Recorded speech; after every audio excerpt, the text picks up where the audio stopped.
আমাকে বলছে রাজাকার। শুধুমাত্র হিন্দুস্তানের রাজাকারেরাই আমাকে রাজাকার বলতে পারে।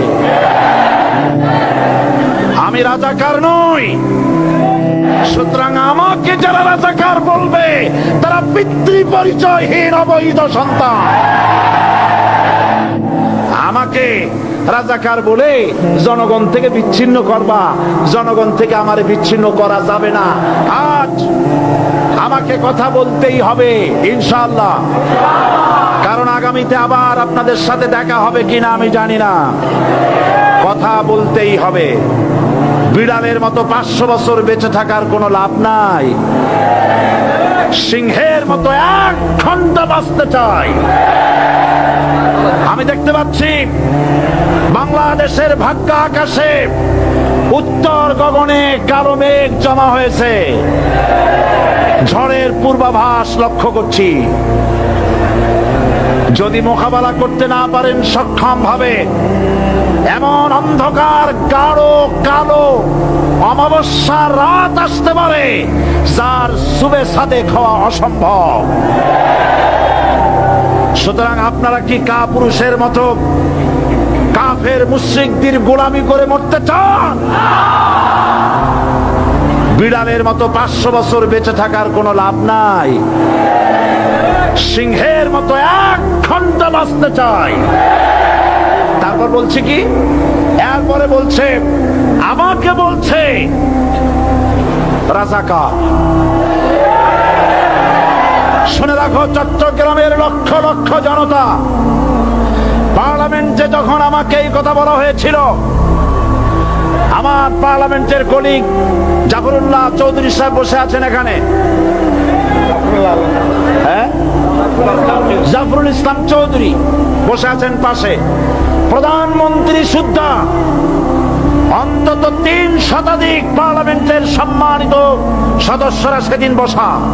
1997 সনের বাজেট বক্তৃতা যখন আমি করতেছিলাম, ডক্টর কুদরতে খোদা, নাম রাখছে কুদরতে খোদা, আসলে গজবে খোদা।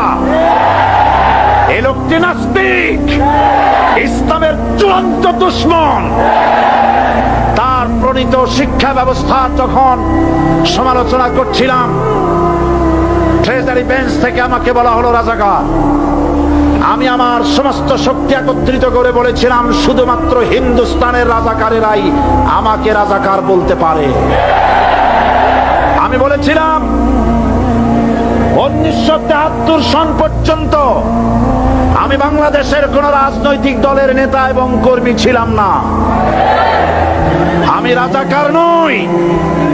আমাকে রাজাকার বলে যদি তাকেও প্রমাণ করতে না পারে 10 কোটি টাকার মানহানি মামলা দায়ের করব। আমার এই বক্তব্য সারা দুনিয়া শুনেছে। পার্লামেন্টে আমার এই বক্তব্য রেকর্ড হয়ে আছে। সেদিন 3 শতাধিক পার্লামেন্ট মেম্বারের কেউ আমার চ্যালেঞ্জ গ্রহণ করেন নাই। যে কোনো ব্যক্তি পার্লামেন্টে গিয়ে আমার বক্তৃতা দেখে আসতে পারেন। এরপরে 1997 সনের 7ই অক্টোবর দৈনিক জনকণ্ঠ পত্রিকা যখন আমার বিরুদ্ধে লিখলো, সেই পত্রিকায় সাইদির ওপেন চ্যালেঞ্জ 8ম পাতা, 1997 7ই অক্টোবর, এত বড় 2 কলমে হেডিং। সেখানে আমি বলেছি বাংলাদেশের সকল সাংবাদিক, গোয়েন্দা বিভাগ, বাংলাদেশের সকল বুদ্ধিজীবীকে আমি আমার পিরোজপুরে আমন্ত্রণ করছি। আমার উপস্থিতিতে যদি কেউ প্রমাণ করতে পারে বাংলাদেশের স্বাধীনতা যুদ্ধের বিরুদ্ধে আমার কোনো ভূমিকা ছিল, সজ্ঞানে স্বেচ্ছায় জাতীয় সংসদের সদস্য পদ থেকে পদত্যাগ করব। 3 বছর পার হয়ে গেছে, আজ পর্যন্ত কেউ এই চ্যালেঞ্জের মোকাবেলা করে নাই। সুতরাং আমাকে যারা রাজাকার বলবে তারা পিতৃ পরিচয়হীন অবৈধ সন্তান। 1971 সনের, শোনো মুসলমানেরা, 1971 সনের কোন কাদা সাইদির গায়ে লাগে নাই। আমাকে রাজাকার বলে জনগণ থেকে বিচ্ছিন্ন করবা, জনগণ থেকে আমারে বিচ্ছিন্ন করা যাবে না। কারণ এই জনগণ আমার জন্য আসে না, এই জনগণ আসে আল্লাহর কোরআনের জন্য।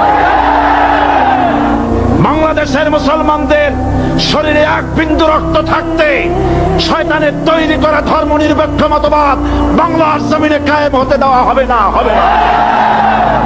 আমরা মানুষের তৈরি করা আইন মানি না। 12 কোটি মুসলমানের দেশে আইন তৈরি করবে মানুষ, আমরা মানব না। পার্লামেন্টে তৈরি হতে হবে কোরআন দিয়ে, পার্লামেন্টে আইন তৈরি হতে হবে কোরআন দিয়ে, এবং কোরআন হবে, আল কোরআনের পার্লামেন্ট হবে বাংলাদেশে। ধর্মের নামে রাজনীতি নয়, আমরা ধর্মীয় রাজনীতি করি, আমরা এই কোরআনের রাজনীতি করি। এই কোরআন নিয়ে বাঁচতে চাই, এই কোরআন নিয়ে মরতে চাই। এই কোরআন থেকে আমাদেরকে বিচ্ছিন্ন করতে চায় কাফের বেঈমান মুশরিকেরা।